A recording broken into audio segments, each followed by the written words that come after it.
Hello guys, good morning. माझं नाव आहे नितीन आणि आज मी फर्स्ट टाईम व्हिडिओ ब्लॉग बनवत आहे. याआधी मी खूप साऱ्या राईड केल्या आहेत, पण याआधी कधी व्हिडिओ ब्लॉग बनवला नव्हता. तर आज आम्ही जातो आहे राईडला, 2 दिवसांच्या राईडसाठी. आमचा विकेंड आहे. आम्ही काही आमची राईड शेड्यूल अशी केलेली आहे, जी आम्ही कोस्टल वेवरून करणार आहोत. आणि माझा एक रायडिंग पार्टनर आहे, त्याचं नाव आहे पॉपी.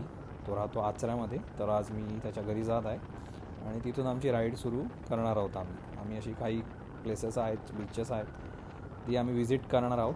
ती पण तुम्हाला खूप सारे आवडतील आणि मी ती सगळ्यांचे डिटेल्स सगळे शेअर करणार आहे. आणि आमचा एक स्टे पण असणार आहे, जो की रत्नागिरीमध्ये असणार आहे. तर त्याचे पण सगळे डिटेल्स मी या व्हिडिओमध्ये कवर करणार आहेत. तर मी आता 2-3 मिनटातच पॉपीच्या घरी इथे पोचणारच आहे. तर आम्ही राईड करताना मोस्टली आम्ही विथ ऑल सेफ्टी गिअर्स आम्ही राईड करतो. आणि खूप सारं सामान पण आहे आमच्याबरोबर 2 दिवसाचं, की ज्याच्यात खूप साऱ्या वस्तू आहे ज्या मला 2 दिवस लागणार आहे.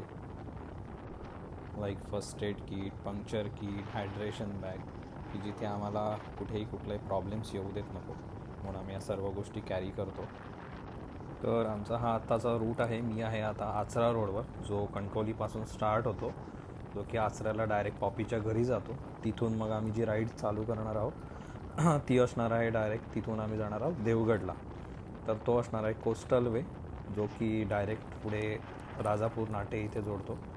तर रोड थोडासा खराब आहे, पण आम्हाला त्याचा काय थोडेसे प्रॉब्लेम्स फेस करायला लागत नाही आहेत. पण माझ्याकडे आहे हिमालयन 411 आणि पॉपीकडे आहे हिमालयन 450, जी आत्ताच लॉन्च झालेली आहे, जस्ट 4-8 months. ॲडव्हेंचर टुरिंग बाईक्सवर असं थोडा मोस्टली प्रॉब्लेम होत नाही बॅक पेनचा. Even I suggest all touring riders to prefer the adventure bikes like Himalayan, BMW GS 310 for better riding experience. तर मी पॉपीच्या घरी पण आज फर्स्ट टाईमच जातो आहे. तर मला पण ॲक्च्युली पॉपीचं घर कुठे आहे नक्की माहीत नाही. त्याने मला लोकेशन शेअर केलेलं आहे, तर मी मॅप थ्रू त्याच्या घरी आज जातो आहे. थोडासा नेटवर्कचा इश्यू पण आहे इथे. आम्ही असंही दोघं इंटरकॉमने कनेक्टेड राहणारच आहोत. तर आलो आहे मी आता पॉपीच्या घरी. इथेच पॉपीचं जवळपास घर आहे. तर इथे मला पॉपी जॉईन झालेला आहे आणि आम्ही थोडेसे पुढे आलेलो आहोत. मेडबावमध्ये आहोत आम्ही. तर इथून पुढे आपण 2 ते 3 बीच बघणार आहोत, जे की कुणकेश्वर आणि देवगडच्या मध्ये असणार आहे. एक आहे मीठ मुंबरी बीच, एक आहे तारा मुंबरी बीच आणि कुणकेश्वर बीच. इथे आपल्याला 2 फाटे मिळणार आहेत मिडबावमध्ये, की एक जातो देवगडला आणि एक जातो कुणकेश्वरला. तर हा राईटचा जो फाटा आहे तो जातो देवगडला आणि लेफ्टवाला जातो कुणकेश्वरला. तिथून आपण जाणार आहोत कुणकेश्वर मार्गे देवगडला जाणार आहोत. म्हणजे इथून आपल्याला ही सर्व बीच बघायला मिळतील. तर आता आपण आलेलो आहोत कुणकेश्वरमध्ये. तर हे आहे कुणकेश्वर बीच. हे खूप सुंदर आणि स्वच्छ बीच आहे आणि आता वाजलेले आहेत 9:30 झालेले आहेत. तर खूप छानसं वातावरण आहे इथे. सकाळचं वातावरण आहे, ऊन पण खूप कमी आहे. तर आता आपण जातो आहे पुढे कुणकेश्वर मंदिराकडे. ते जवळपास इथून 1 किलोमीटरवर आहे. हे आपल्याला समोरच दिसत आहे कुणकेश्वर मंदिर. आणि कुणकेश्वर मंदिराचा परिसर खूपच छान आहे आणि खूपच क्लीन पण आहे. तर आता आपण आलेलो आहे कुणकेश्वर मंदिराच्या जवळ, जे की समोर कुणकेश्वराचं मंदिर आहे आणि रोडच्या राईट साईडला कुणकेश्वराचं मंदिर आहे आणि रोडच्या लेफ्ट साईडला कुणकेश्वर बीच आहे. आज सॅटर्डे असल्यामुळे खूप सारी गर्दी असणार आहे मंदिरात. खूप सारे भाविक आज दर्शनाला येतात.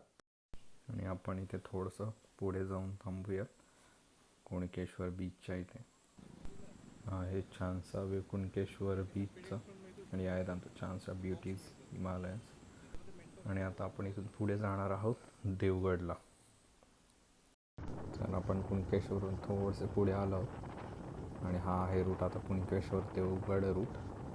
आणि इथे आपण थोडंसं पुढे थांबून थोडंसं 1-2 क्लिक घेऊया आणि पुढे होऊया.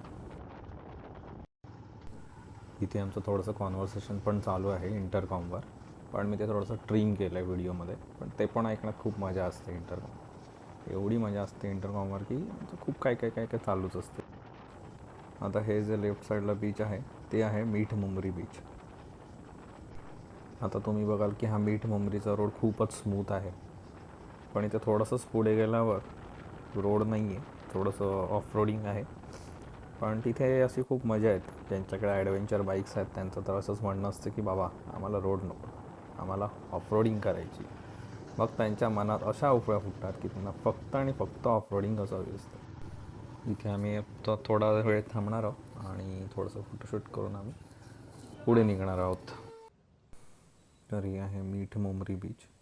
इथे आम्ही थोडंसं एक फोटोशूट करतो 5 ते 10 मिनिट आणि मग आपण इथून निघूया. पाऊस पडला आहे इथे, थोडा पाऊस पडून गेला आहे.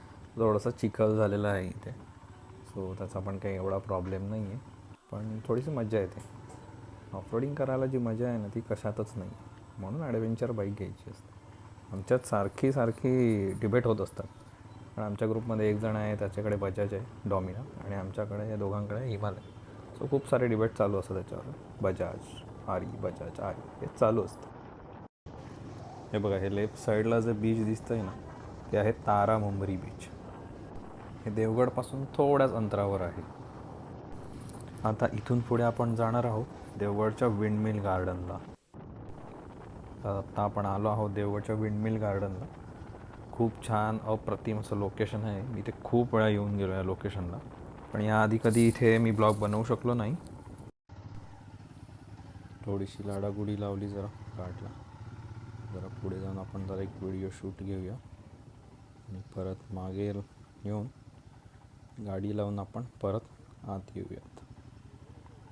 हे समोर आहे एक गार्डन आहे, विंडमिल गार्डन. हे आहे विंडमिल गार्डन आणि इथेच मागच्या साईडला आहे झिप लाईन आहे, जी की कनेक्टेड आहे देवगड बीचला. त्याचा पण तुम्ही इथे आनंद घेऊ शकता.